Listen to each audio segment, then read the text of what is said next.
Hi everybody, this is a screencast, the very first one that I'm going to give you, and this is your edTPA Getting Organized screencast.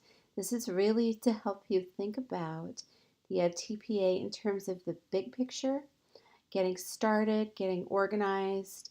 You want to make sure that all of the work that you do in your edTPA portfolio, all of the artifacts that you gather or create are all aligned and working together. And the best way to ensure that you do that is just to get a sense of the big picture and to organize large scale up front. So let's first start with setting up your system. So it's really, again, this is all about organization. It's important to organize your materials, your tasks, your template, everything that you're going to have in one place so that it's all together. You can find it easily and it's backed up. So the very first thing I recommend that you do is on your desktop or laptop, whatever computer you're going to be using um, all the time. Organize your materials and you're going to put them in one folder called My edTPA. Just put it on your desktop, have it, it's right there, you can always find it.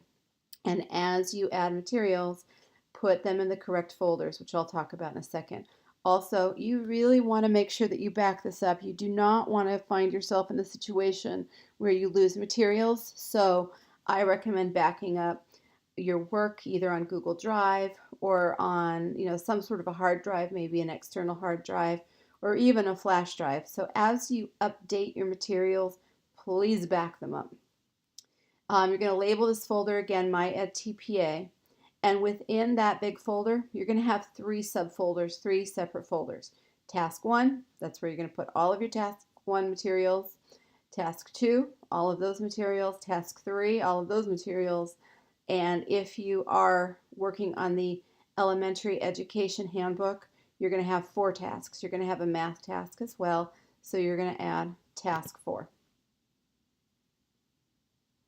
Now in task 1, you're going to have 5 different folders, or actually not folders, they're documents. They're either going to be a document, like a Word document that you create, or you're going to use a template. And I'll tell you which is which as we go through.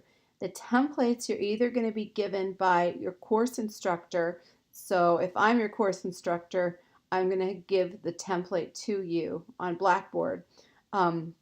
Some course instructors require that you register for the edTPA first, and then you get your templates right off of the Pearson site or off of another hosting site like TK20 or Chalk and Wire.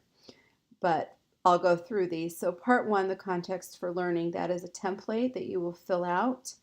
And so you will download the template, you'll work on the template, you'll save it just like you would a Word document, and that goes in your task 1 folder. Part B, these are the lesson plans that you're going to create, and I will go into great depth on the lesson plans and what should go in them later. But right now, just know that as you create lesson plans, probably as Word documents, you're going to save those in Part B because you'll eventually upload those onto Pearson, and it will be labeled Part B, Lesson Plans for Learning segment. Part C, these are your instructional materials. Again, I'll go into more depth later, but this is really just a list of the instructional materials that you're going to be using with each lesson plan each day. So you'll write day 1 instructional materials, and then you're going to list, maybe it's a textbook that you're using. Maybe it's an anchor chart that you want to take a picture of. If you're making a PowerPoint or using some technology, you might have pictures of your reduced pictures of your PowerPoint so that they're small, so that your scorer can look at them. If you're working in secondary math, you might be using graphing calculators. So you're really just making a very clear list of the materials that you'll be using each day, and you're organizing those according to the number of your lesson plan. So lesson plan 1, here are the materials. Lesson plan 2, here are the materials. That's the same with Part D assessments. This is, again, a Word document that you will create. Later, I'm going to give you a tool and talk about how to organize your assessments onto a chart that will be really helpful for you as you plan and you teach, but know for now that you're literally just uploading your blank assessments in Part D, and you want to organize them by day. So day 1 assessments. You're going to list out informal assessments and really strive to have a lot of those, have 2 or 3 or more informal assessments planned. Those could be do nows, those could be quick questions that you ask, they could be questions that you pose for turn and talk activities, they could be exit slips, they could be graphic organizers, whatever assessments you plan to use, informal assessments you want to plan for, you're going to list them here. And again, I'll go into each part in depth as we go. Planning commentary, this is really the big template that's going to, you're going to, again, upload the template, save it as a Word document, and work on it. And this is really your planning commentary. So there's a lot of writing and text that you'll be doing here. So when you get to the point finally where you are uploading your work onto the Pearson website, you are going to be uploading files according to these actual titles. So on the Pearson website, it's going to say Part A, Context for Learning, Part B, Lesson Plans for Learning segment. And so you're going to have very organized files that parallel the files on Pearson so that it's going to be very simple. They're named the same thing. It's going to be easy to upload. All right, Task 2. In your Task 2 folder that you've created in your My edTPA document, you're going to have 2 things. Part A, you're going to have your video clips. And again, I will talk to you in detail about what should go in your video, how to plan for it, any advice I have about camera angles and volume and translation and all of that I'll talk about later. But for now, know that you're going to upload your video clips, and you can have 2 video clips, not edited. Those go in your Task 2 folder, and you'll simply upload those onto the Pearson website. And Part B is your instruction commentary. So that's where you're actually writing about what the scorer is going to be looking at in the video clips. So you've got 2 files that go in that Task 2 folder. Your Task 3 folder has 4 files. And again, I will detail each one of these as we go, but for now, know that you're going to be collecting student work samples. So you're going to choose an assessment. For my students, I'm going to ask you to choose your final summative assessment, the summative assessment that you design for your learning segment. And I would recommend that everybody design a summative assessment and use that for Task 3, just because you'll have more to write about in terms of your learning objectives. But in theory, you can choose any assessment that you want to write about, but I recommend the summative assessment, and I'll go into that in greater depth later. But Part A, those are going to be your student work samples. So those are your 3 focus students that you will choose. You're going to give them an assessment. You're going to administer an assessment. They're going to fill it out, and then you're going to either scan it or take pictures of it, and you upload those here for Part A. For Part B, evidence of feedback. So this is the written commentary, or you can actually include audio feedback, especially if you're working with younger students, that's helpful. Audio feedback, or you can use video feedback. And again, I will go into feedback in greater depth later. But for now, this is where you're going to upload evidence of feedback, either written, audio, or video that you give your students. Part C, this is the assessment commentary. So this is a template that you will upload as a Word document and fill out as you work. This is where you're describing your work with the assessment. Again, the summative assessment, just one assessment is the focus of Task 3. And then Part D is the evaluation criteria. So that would be the rubric that you design, or maybe the checklist that you use. You're uploading, imagine that it's just one rubric. You're uploading a rubric here, okay, that you're going to reference when you're writing Part C. So again, I'll go into each one of these files in greater depth at a later time. But right now, this just gives you an overview of what's going to be in your folders, what the files are, what they're called, And again, they parallel what they're called on the Pearson website when you upload your portfolio so that you're not working with a bunch of different titles and getting all confused. For elementary, you're going to be adding another task, which is task 4. That's your math. And I'll go into this in great detail later. But for now, know that there are 1, 2, 3, 4, 5, 7 parts that you're going to be uploading for math. What I want to say right now is that these are all, if you want them to be, they're all documents. You do not have to use a video. You're not making a video recording of yourself for task 4 unless you want to for your student work samples, for example. But the video is really just for task 2. Okay. Those of you who are working on task 4 for elementary, again, I'll go over this in greater depth, but I just want to pause and give you a heads up that when you create your task 4 piece, you're going to need to write about and think about the math work that your students are doing in 3 different ways. So it's just good to have a heads up on this. You're going to be writing and thinking about the math work in terms of these 3 specific disciplinary requirements. So procedural fluency. You want to make sure that you're assigning math work, you're teaching math, and you're also assessing math in terms of procedural fluency. So procedural fluency, this is really your students' ability to work with procedures or algorithms. You might think of it as steps, right? So an example is if you're teaching FOIL, for example. Can they actually remember the steps that they need to complete and work through those steps? That's the procedural fluency in math. It could also connect to, procedural fluency may also connect to your students' abilities to work with math facts. Do they know their math facts, right? Conceptual understanding, this is really Common Core. This is the idea of students being able to explain the why that's behind the procedural fluency. And this is going to involve questions where students are asked to oftentimes work with manipulatives.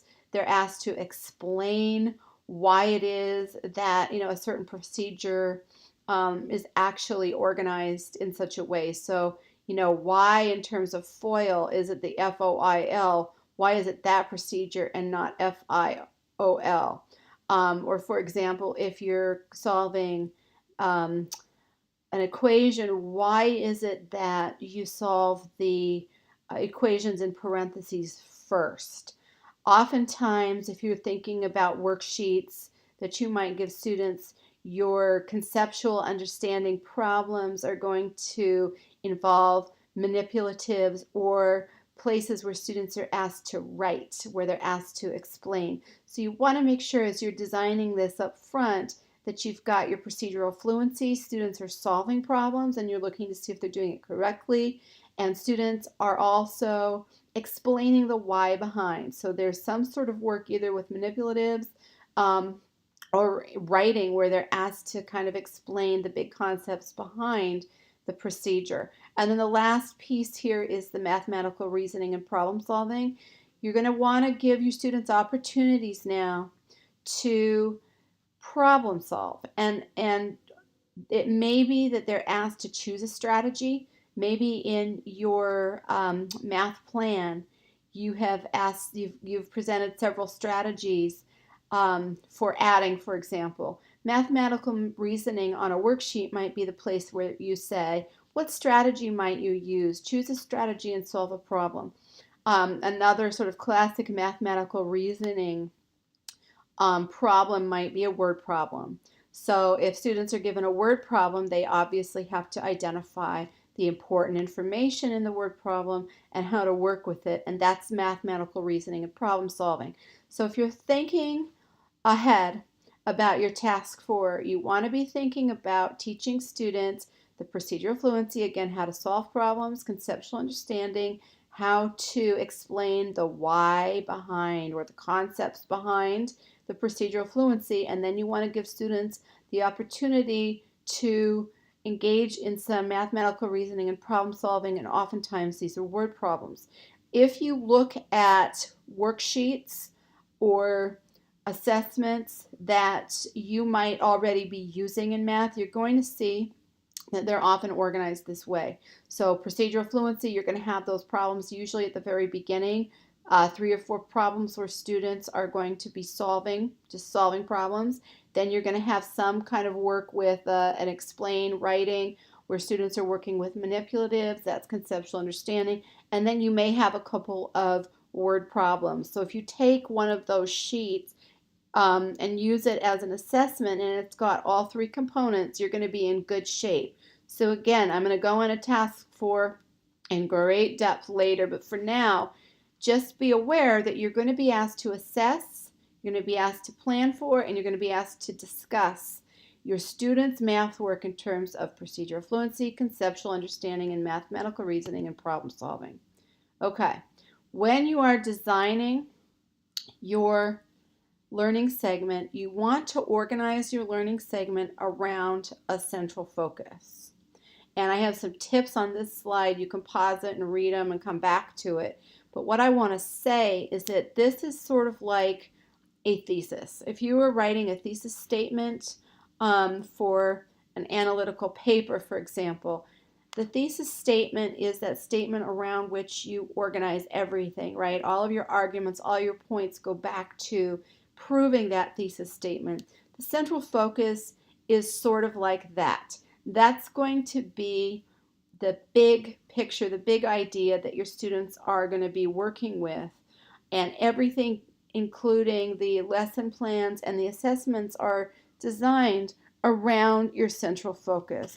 And before you really do anything, you want to be very clear about what that central focus is going to be. And oftentimes, if you're working with prepackaged curriculum or textbook, you're going to see that the central focus is already articulated for you, but you might tweak it a little bit for your edTPA purposes. I just want to give you some examples of a strong central focus. And again, take the time to read the previous slide. But here are some examples. Okay, so if you're working with world languages, you might say students will be able to write a persuasive letter in Spanish to the school principal and explain a change they would like to make in the school. Students will use the present perfect tense and vocabulary about school life to persuade the principal that their idea is a good one. So if that's your central focus, obviously your summative assessment is going to be that letter, and then your lesson plans are going to be the work that you do in order to get your students to the point where they can actually write that letter.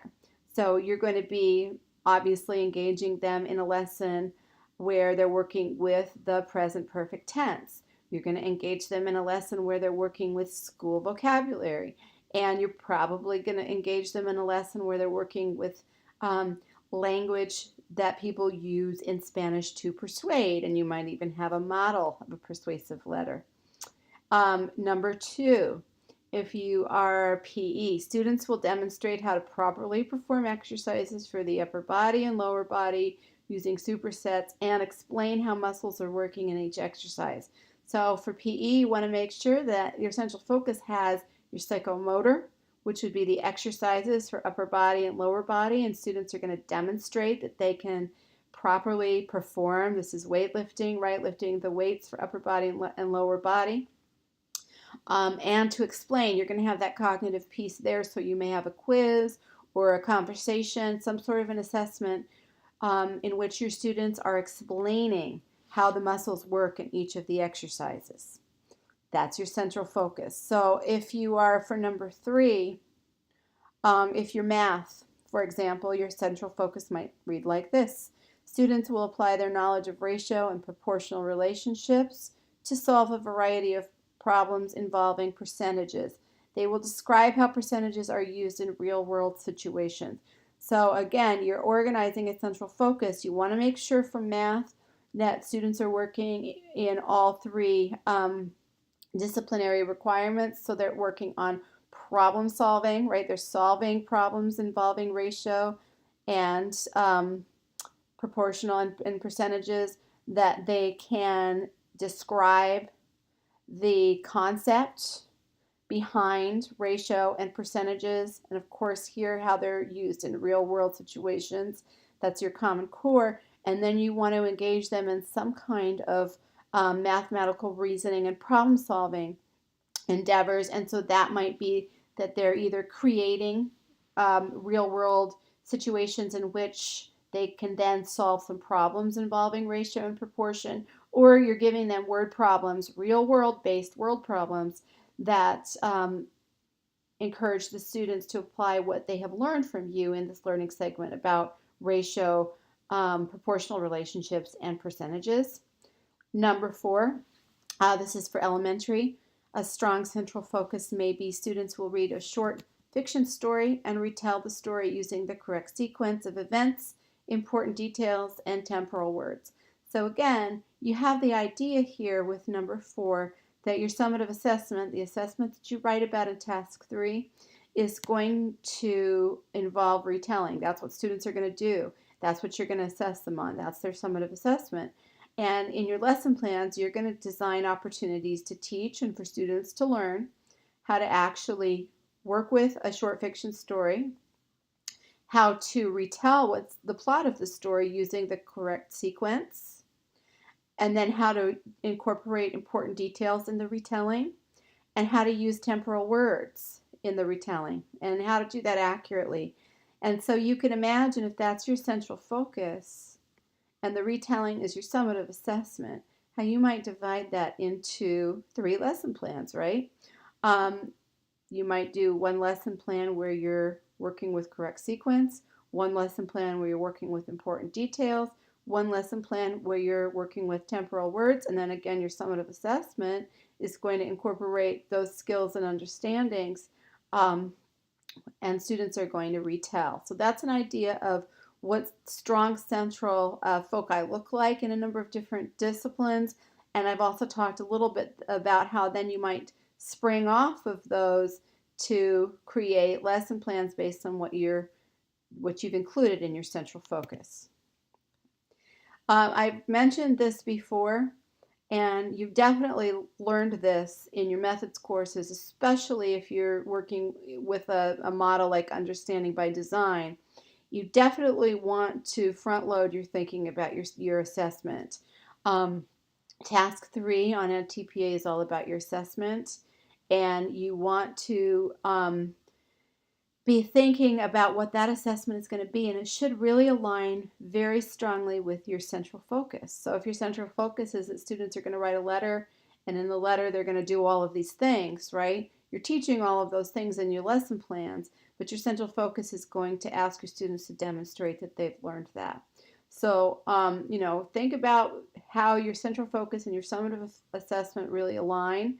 And I, again, would encourage you, you don't have to do this on the edTPA, but I would encourage you to use that summative assessment for task 3. That task 3 is all about one assessment, and it's your summative assessment. So in thinking about the previous slide, it's that letter that you collect and you evaluate. That's your summative assessment. Or it's the retelling of a story. Or it's a math worksheet where students are solving problems using ratio and percentage. They're doing a little bit of explanation for conceptual understanding, and then they're solving some problems. For PE, it would be that students are doing 2 things in a summative assessment. The first part of the summative assessment is that they are demonstrating their psychomotor abilities, so they're actually performing weightlifting, for example, or they're performing in drills.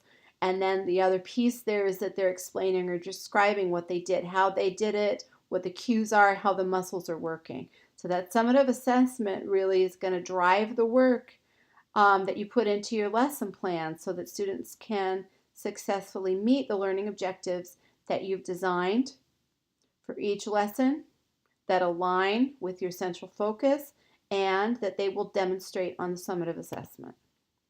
Okay. Now, if you look back on the sample slides that I gave you, the sample central foci that I gave you, you're going to see in each one of those, they include a language function. And you want to make sure for all subjects that you have a language function that is in your central focus. So in your central focus, students aren't just going to be, performing skills. They're also going to be engaged in some sort of cognitive work. And this is also true of PE and important for PE. So they're going to explain. A language function is a verb that describes what students are doing with language. So to explain is a language function. Students will explain how particular muscles are working when they're engaged in a particular activity. Describe. Students will describe how it is that they solve a math problem. Retell is a language function, so they might retell a story. To analyze, students might be analyzing in science. They might be analyzing an event in history. And you want to put that into your central focus, again, because really what it does is it describes how students are going to be working with language throughout your learning segment. They may be comparing and contrasting, and that could be historical events. It could be two texts if you're working in ELA. To summarize, they may summarize their findings. They may summarize an event, a story, a lab, or justify. They may justify their point of view.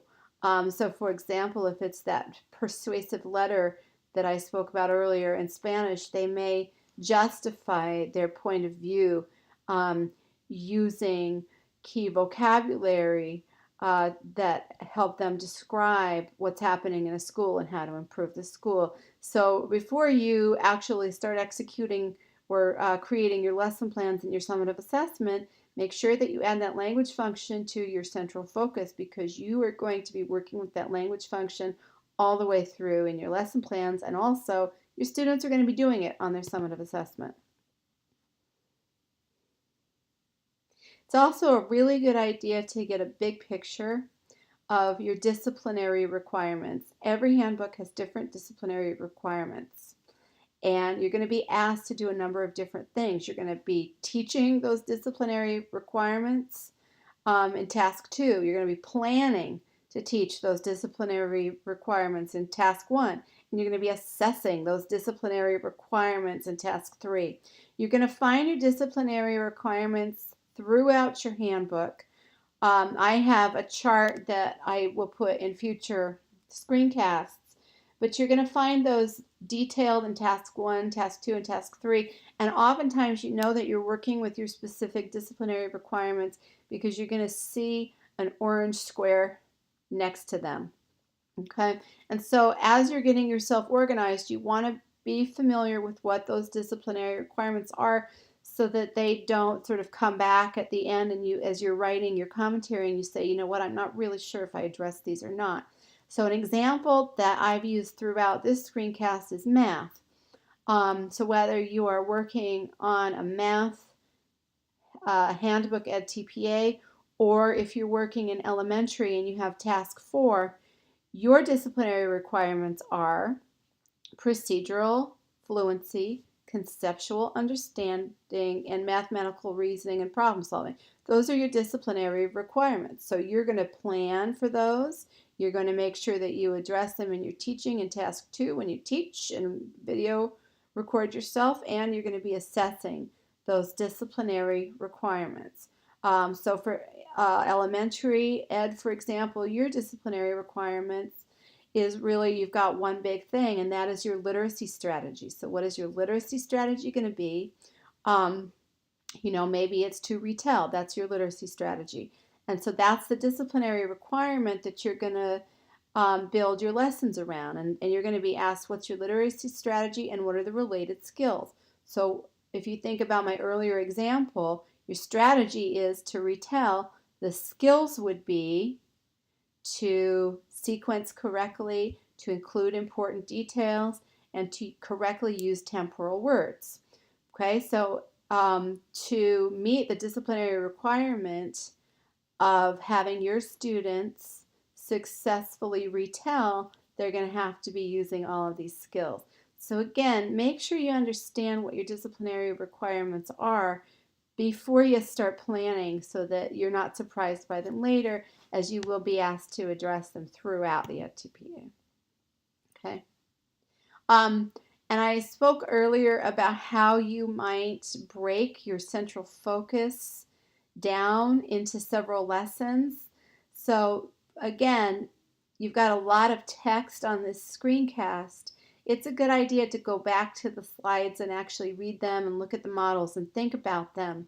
But once you have written your central focus or you've drafted it out, and know too that as you work through this process, it might change a little bit, right? Because your cooperating teacher might say, we can't actually do this. Or you might find that something you planned is not quite appropriate for the students in your class. So it might change a little bit. You're kind of drafting this, but as you're working with your cooperating teacher to identify a topic and then to write about it as a central focus, you can start thinking about how you might break that central focus down into several lessons, right? So I talked earlier about how the central focus should align with the summative assessment that you're going to administer toward the end of your learning segment. You might do it at the end of day 3. You might do it just day 4 might be your summative assessment, the thing you're going to write about for task 3. But you also want to think about how that central focus is going to guide the lesson plans that you create. So here's an example again for world language for Spanish. So I'm just going to read this. Students will be able to write a persuasive letter in Spanish to the school principal to explain a change they would like to make in the school. Students will use the present perfect tense and vocabulary about school life to persuade the principal that their idea is a good one. Okay. So if you look at the central focus here, you're going to see that the language function is actually to persuade. Okay. So you can actually see to persuade written into the central focus. So you know that in terms of your academic language and the way you're going to be working with students to use language, it's going to be directed toward persuasion. So your day 1 lesson might be students will review the present perfect tense. So that may be that students may know it in one language and you're going to work with it in another language, or maybe they've learned it to some extent already. It's part of their prior learning. You're going to review, you're going to build on the present perfect tense because that's the tense with which you want them to write that letter in order to accomplish your central focus. Day 2, this is where you're going to introduce your students to new vocabulary words and of course phrases that relate to school life.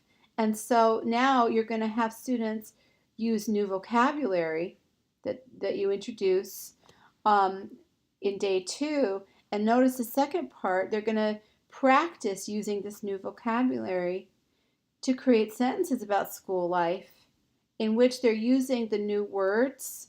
But notice also that you're going to have them use the new words and phrases in the present perfect tense. And so here notice that you're going to have them practice the verbs, the verb tense that you worked with in day 1, and the vocabulary words and phrases that you've introduced in day 2.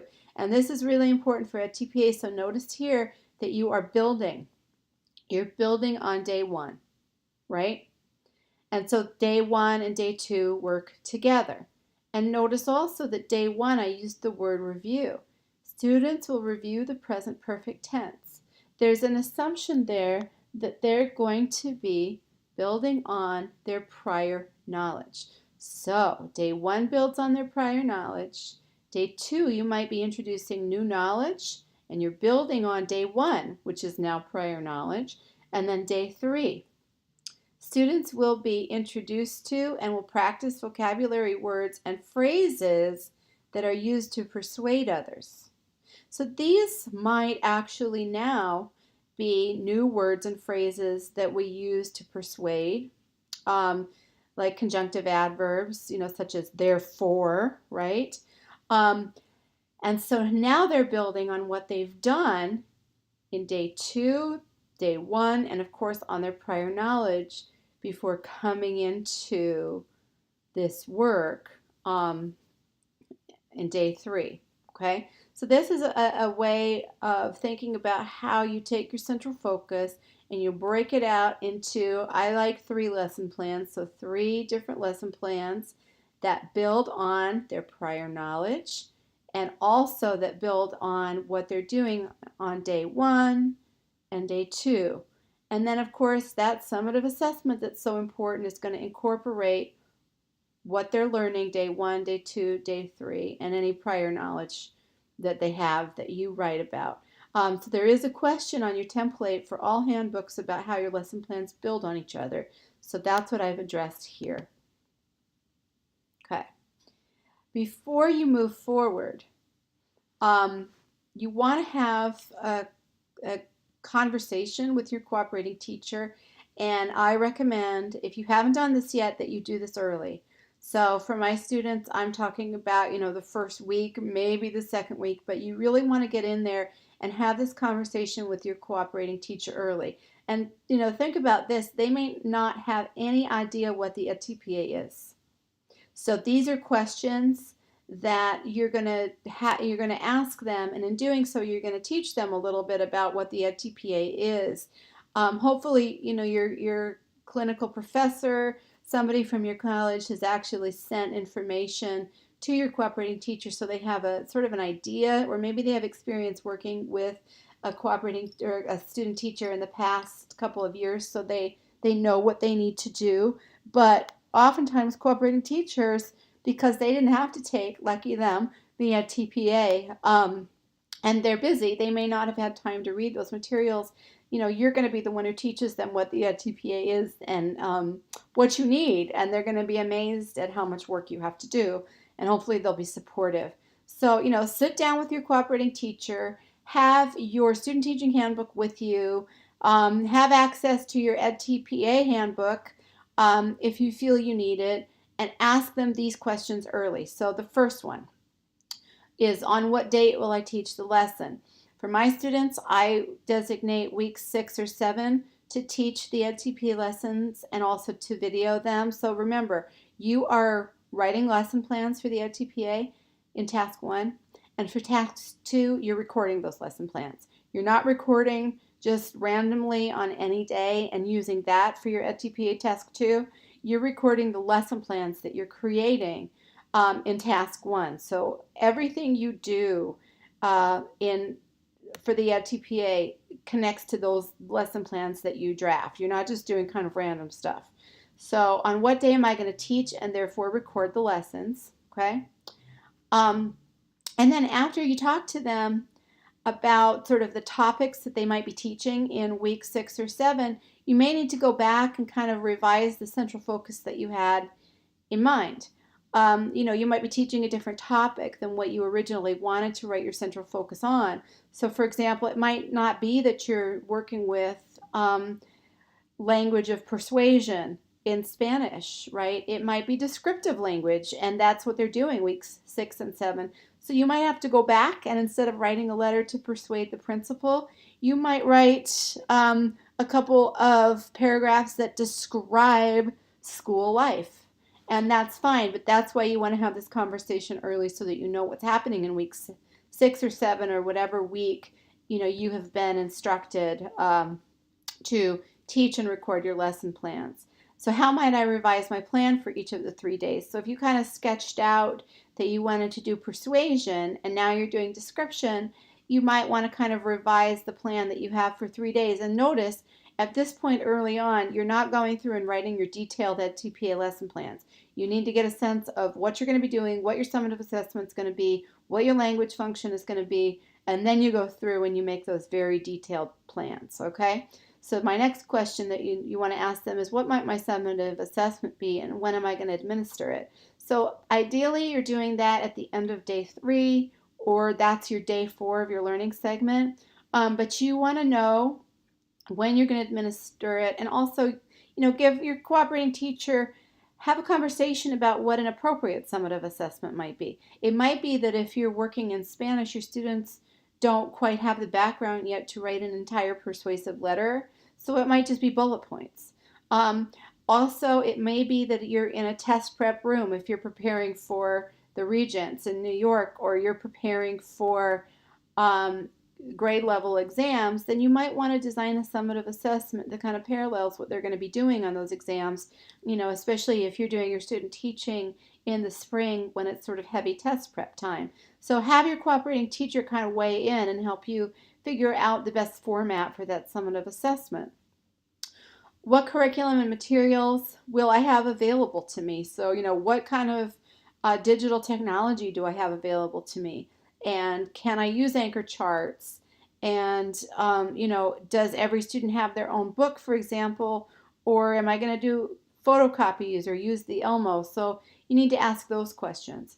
Is there any information that my cooperating teacher needs that I need to ask my college supervisor? So they might have questions that you need to kind of write down and then come back and ask your seminar instructor about, because they might know something about the edTPA. So just as you're having a conversation about setting up your edTPA, just record any questions that you need to send back to your seminar instructor, because there's so much information, and you really need to have a conversation between all of your stakeholders here. Okay. Now we're going to do the checklist for organizing your recording for task 2. Again, you want to go over this checklist with your cooperating teacher. This is really important. And again, I'm going to detail what needs to go into those task 2 lesson that you record, and what you're going to be writing about, and advice about how to do all of that. But for now, again, this is all big picture stuff. You're getting organized for task 2. So the first one here is you want to schedule the implementation of your learning segment.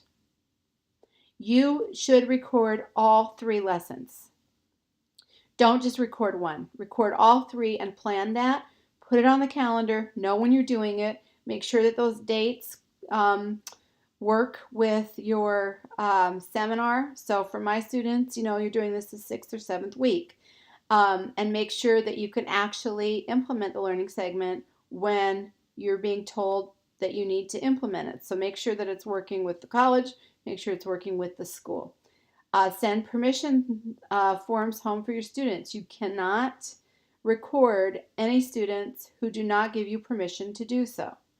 So you're going to have to put them in the back of the classroom or put them off to the side. I'll talk about how you can work with those students later. But for now, those permission slips need to go out the 1st or 2nd week. The next one is get your recording technology ready and practice using it. So most students like to use their phones. Right now, if you have a smartphone, the recording technology is great. You probably have already used it. You know how to use it. Practice it in your classroom. And this connects to number 4. Make sure that the volume is strong. Make sure that you can actually hear yourself in the classroom. And if not, you might need to play with some microphones, or you might need to get a different device to record with. But you definitely want to make sure that you can be heard. And I want to say that right now, the smartphones that most students have record the volume really well. Just practice so that you make sure your volume is up.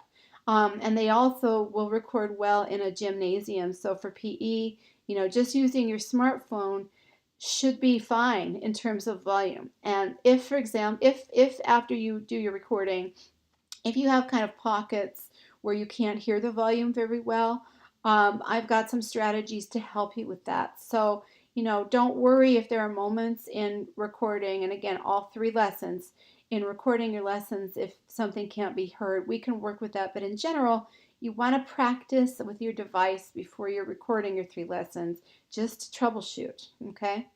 And also look around your classroom, decide where it would be best to record from. And again, when I go into task 2 later, I'll give you some recommendations. But just think about how your classroom is set up. Think about camera angles.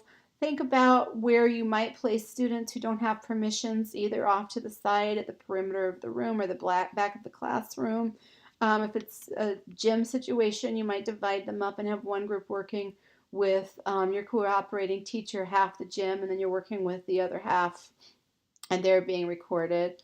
And then, this is really important, the last one, which is to figure out in advance how you upload your recordings. So how you're going to upload them onto your computer. You're going to be making 2 clips.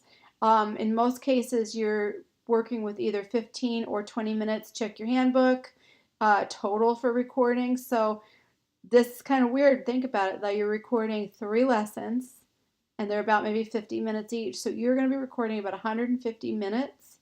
And from those 150 minutes, you're going to take either 15 or 20 minutes. And that's good.